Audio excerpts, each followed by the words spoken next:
are now listening to the IELTS podcast. Learn from tutors and ex-examiners who are masters of IELTS preparation.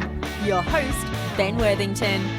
Recent IELTS Task 2 Questions and Answers. Hello there, IELTS students. My name is Ben Worthington, and in this tutorial, we are going to look at some recent IELTS Task 2 questions seen around the internet and sent in by our own students, and we're going to break them down, and I'm going to give you a very straightforward, simple, easy to use procedure for you to use the next time you encounter these IELTS Writing Task 2 questions. Now, along the way, I'm also going to be giving you, just helpful hints and ideas, and most importantly, procedures for you to follow, so that when you see these questions, you can follow these procedures a lot easier.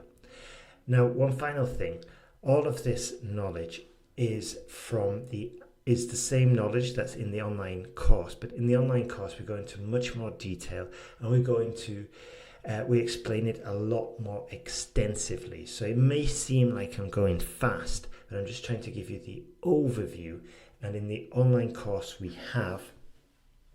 can go into this in much, much more detail and basically walk you through it. And it's very, very straightforward. It's very easy. Now, just one last thing before we do jump into the first question. Two things, actually. First one is, if this is your first time listening to our IELTS podcast, then let me just introduce myself. My name is Ben Worthington. I'm from England, and about 20 years ago I left England and I started living abroad. And that's probably why I'm one of the only British people that you can understand. Because when we go abroad, we change how we speak, we usually slow down, and we soften our accent, just so that we could be understood, because hardly anybody outside of England understands English people. So anyway, I went to Spain, I started teaching English, and I quickly specialized in the IELTS exam. What does that mean? Well, I stopped teaching business students, I stopped teaching kiddies, and I just thought, I'm going to get a hold of this IELTS exam.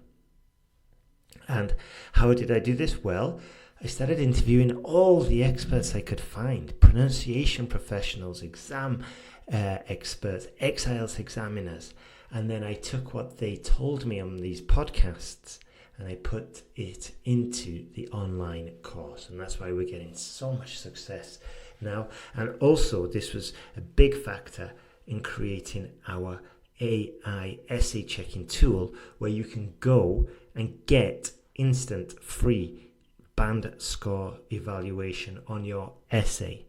That's amazing. And you can go to IELTSPodcast.com. At the top of the screen, you will be able to see the link. Go there, submit your essay, and you'll get your band score evaluation. And then, if you want a more detailed explanation, you can subscribe. I think it's something like $12 a month. Unlimited essay checks for $12 a month. That's ridiculous. And you need this because it's a faster turnaround, it's more detailed, and it just helps you improve so much faster. Also, when you're motivated and you got that wave and you're like, right, I'm going to crush IELTS this weekend, you don't want to be waiting around for correction. You want your instant essay correction on the ball so you can keep moving, and make the most of the free time. Thirdly, you need this because if you've got your exam coming up quickly, if you've got your exam coming up soon, and you are cramming, I know it's not the best way to prepare for the exam, but a lot of us do find ourselves in that situation, then again, you want a tool that's going to help you progress faster, and that's exactly what we have at IELTSPodcast.com. So when you go to IELTSPodcast.com, look at the top of the screen or on the sidebar, and you will see the essay checker tool there. So go and visit that. Right then, let's jump into it. The second thing I want to say is I'll give you the 4 questions now. Why am I doing that? Hopefully you can make a note, pause the tutorial, think of your own ideas. and then see if we're on the same track. Okay, so the first question is, the increase in the production of consumer goods results in damage to the natural environment. What are the causes of this, and what can be done to solve this problem? Next one. Some people think international events such as the Olympic Games are important and can bring nations together.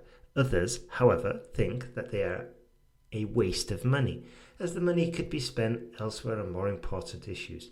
Discuss both these views and give your own opinion. Third question. In many countries, people now wear Western clothes, such as suits and jeans, rather than traditional clothing. Why is this the case? Is this a positive or negative development? Finally, advanced technology has brought many beneficial changes to the world. However, some old people today struggle with the use of technologies such as mobile phones and the internet. How can the elderly benefit from using advanced technology? How can the elderly be encouraged to use consumer electronics more often? Now, being a wily old IELTS fox, being around in IELTS for well over 10 years now, I can confidently say I've seen these questions before. Okay, especially the international sporting events. I've got an essay about that, about Sochi, the 2020, the Olympic Games, Winter Olympic Games in Russia. The traditional clothing is very similar to the traditional food one that I've written about before. Technology is always on there, and it makes sense that technology one is always on there because these are examiners writing these questions. They're not going to be Gen X, they're not going to be 21-year-olds. These are going to be like 40, 50-year-old people, and maybe they are struggling with technology and they just want to harvest some ideas. Just joking. But they're not going to be talking about, they're going to have a different perception of technology as we would, okay? And that's kind of reflected in these questions. Anyway, so let's jump into it. The first one I said, the increase in the production of consumer goods results in damage to the natural environment. What are the causes of this? What can be done to solve the problem? Now, if you're on an online course, you will know the first step is simplify it, make it easy to understand, generate ideas around our position. What are the causes of the increase in production of consumer goods? Okay, so what are the causes of increase of production of consumer goods damaging the environment?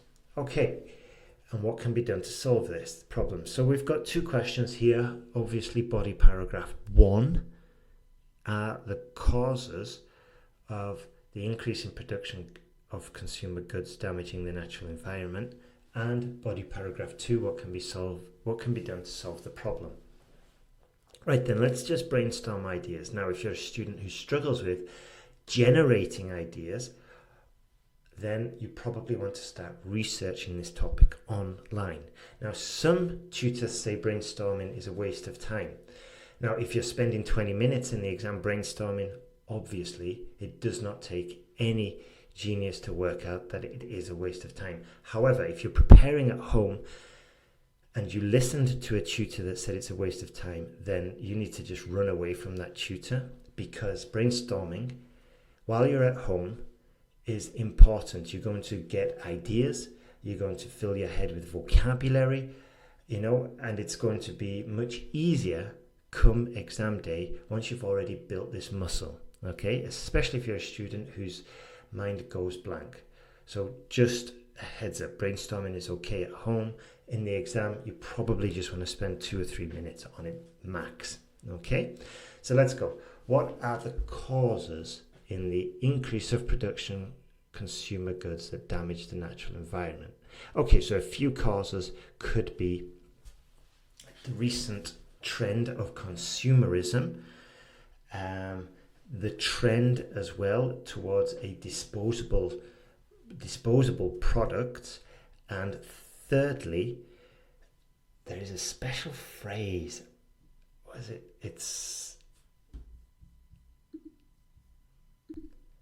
planned obsolescence. Okay, and basically, right, all this means is that, for example, you might buy a phone and it's planned, it's programmed obsolescence. It's programmed to be obsolete, which means useless, in 3 or 4 years. Okay, so I've definitely got the answer that I need, and I think it's a perfect answer. Planned obsolescence, whereby producers plan their product only to last a couple of years in order to encourage the purchase or repurchase of the same product. This is the main culprit. Okay, and I guess ultimately the ultimate cause is more profits. So we could say it's circle back to consumerism, capitalism, and unscrupulous manufacturers and producers. There we go. So, and I can easily give examples: the iPhone battery scam, and I could easily think of more, but at the moment I'm not going to just, there's no value to you listening to me umming and ahhing. I've got the gist, I've got my position, and I've got this beautiful phrase, planned obsolescence. What can be done to solve this problem? This is straightforward, I believe. When we get a question like this, I always try to just push it to the government. It's the government's problem. And then I can pull on my vocabulary, such as regulations, rules, legislation. They could force the manufacturers to increase warranties, to increase the length, the duration of the product, and to basically make planned obsolescence illegal, and then back this up with heavy fines and penalties. For example, the European Union is recently investigating company XYZ because of their planned obsolescence regarding slowing down the phone in order to stimulate purchases of new phones. Okay, there we go. And I could even just say something like, for example, Finland recently introduced regulations XYZ, and then continue that and develop it further as an additional point. I don't know if Finland has or hasn't, I've got no idea, but it sounds realistic. And also, just one last thing, it's a realistic made-up example, and it's fine. If I said something like,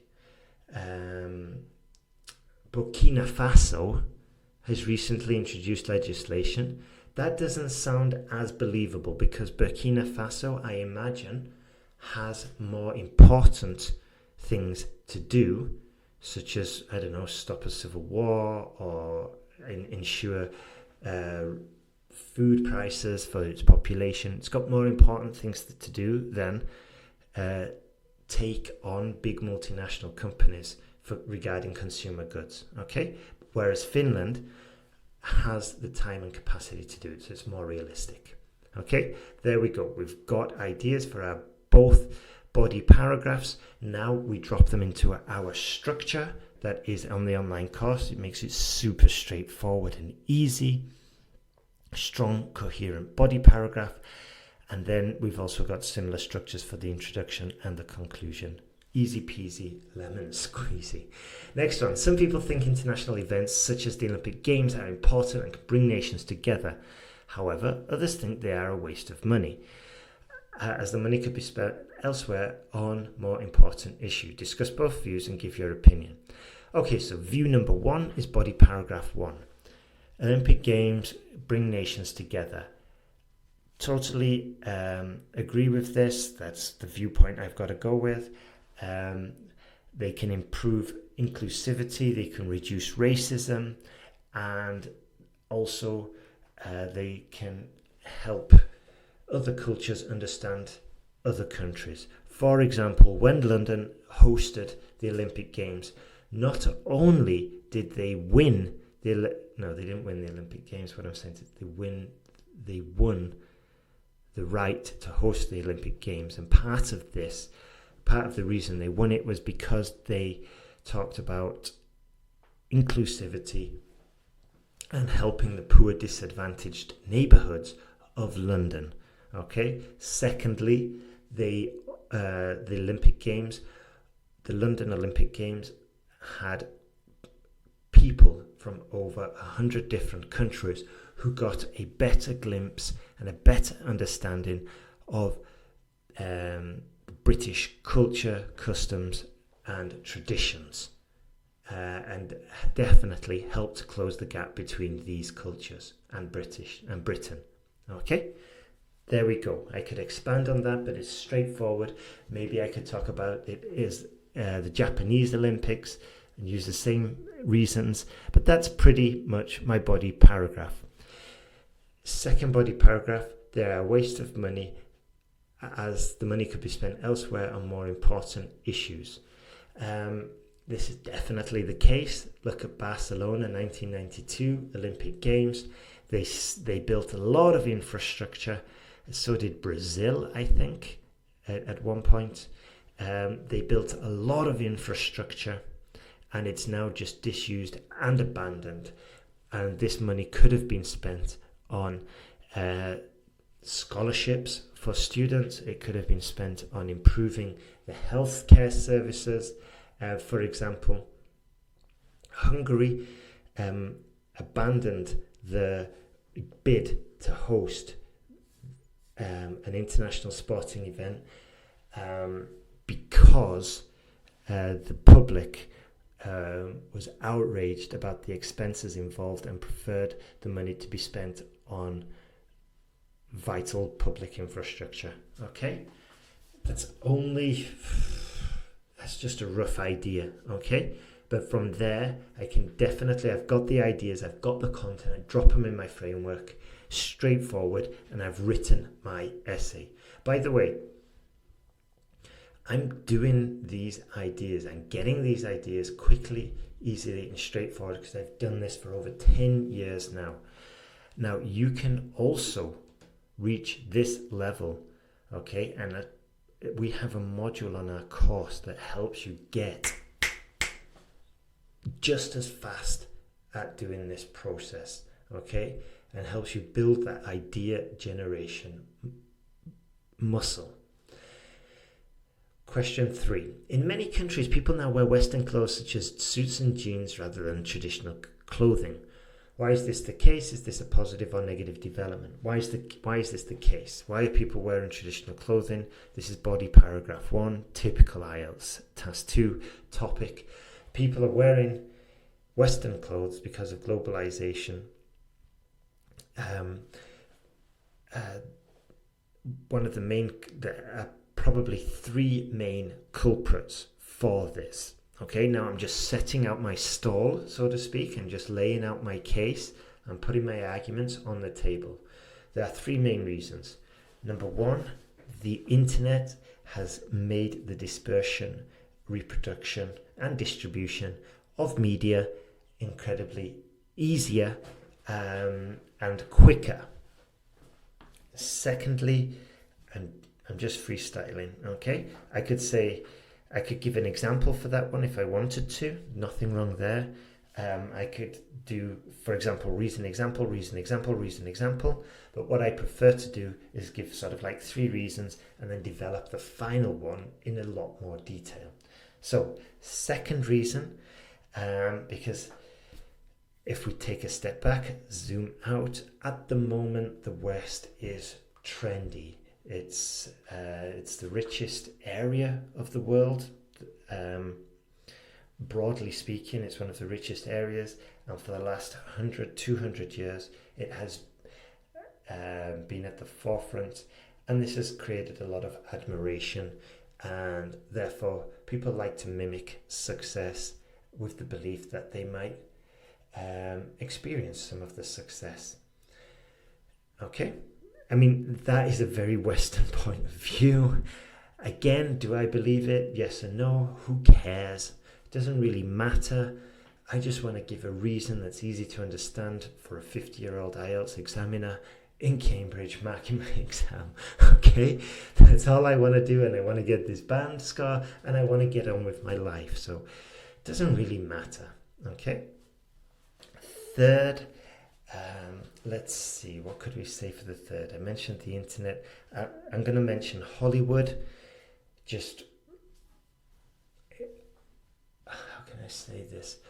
Producing over 3,000, 5,000 films every year, and this whole Anglo-Saxon media machine, which is pushing Western culture down into these developing countries which do not have their own film industry, so they consume Western film production, and this perpetuates the attack of the West on traditional assets or traditional cultures and customs of the receiving countries. Okay, for example, all right, and now I could talk about I could talk about Top Gun and how this led to a boom in US fighter jackets being now popular in countries such as Pakistan or Nepal or wherever. Okay, again, this is a very Western point of view. I know this. My Moroccan friends always call me out for my Western point of view, but it doesn't matter. I just want to get this IELTS essay written, high score, job done, move on, get a job in the UK, get to university in the US. It doesn't matter, okay? It doesn't matter what's on my essay, just as long as it's realistic, it's grammatically correct, and it answers the task, okay? It answers the question that's in front. That's all that matters, okay? Body paragraph 2. Is this a positive or negative development? It's definitely a negative development. It's a negative development, okay? Because with the loss of traditional clothing, it hastens the loss, it accelerates and hastens the advance towards a global monoculture, which can be incredibly dangerous. Thirdly, let's see, it may start with the loss of traditional clothing and eventually extend to traditional traditions, customs and cultures, because now performing traditional cultures in jeans and suits borders on the uncomfortable. For example, and now I would just invent an example, I can't think of one. Let's see. So, for example, there's a Scottish tradition of throwing logs, and obviously doing this in jeans is uncomfortable, whereas the tradition says doing it in a kilt is much more appropriate. Okay, I could just develop that a little bit more. It's a little bit disjointed now. Admittedly, I'm freestyling and thinking of this on my feet. However, in the exam, all I would need is the idea, the gist, and then I can drop it into my framework. Job done. Easy. I just need the ideas. That's all. Final question. Advanced technology has brought many beneficial changes to the world. However, some old people today struggle with the use of technologies such as mobile phones and the internet. How can the elderly benefit from using advanced technologies? Body paragraph 1. They can benefit because they'll be, 1, more in contact with their grandchildren and their children, which makes it safer for them. If they have a fall, they can contact them quickly. 2, the elderly can benefit from using advanced technologies. For example, mobile phones and the internet. For example, they could have a home camera installed so that their children and grandchildren can check in, and it could all be automated through such tools such as Alexa, so that there are no buttons and it can have a more human interface. And this makes the learning curve, drastically reduces the learning curve. So that's my second reason. 3, the elderly benefit from using mobile phones and the internet because they can learn new skills and keep up with society. For example, once they manage how to work YouTube, they can start learning other technologies that are slightly more sophisticated and therefore not be left behind in the modern technological revolution. So 3 ideas along with 3 examples, straightforward. Body paragraph 2, how can the elderly be encouraged to use consumer electronics more often? Again, this is the government's fault. I'm going to put it all on the government. The government can launch, education programs. The government could launch education programs such as sending younger technologically adept people into elderly care homes to teach them how to use them. Number 2, the government could subsidize mobile phones and tablets and internet connection for the elderly, making the barrier to these technological devices lower and increase adoption. 3, the government could subsidize software that targets elderly people in order to encourage them to use this the software, the gadgets, the devices more often. There we go, straightforward. It's all the government. The government should do this, the government should do that, the government should do this. Straightforward. Realistic, of course, and keeping it academic. I'm not talking about my grandma Mills, not talking about her in Almondbury who's struggling with the steps and who's struggling to keep it. No, I'm just talking in general terms. It's academic, it's professional, it's straightforward. And that's it for today. Remember, you're not alone in this. We can help you. We'll help you progress. We'll help you get that band 7, 8 or 9.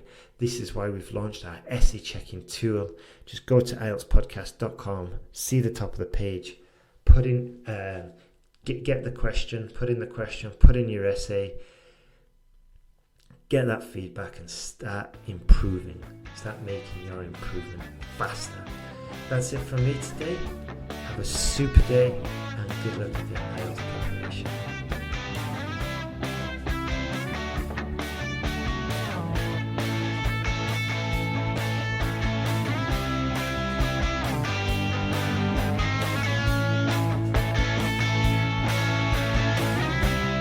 Thanks for listening to IELTSPodcast.com.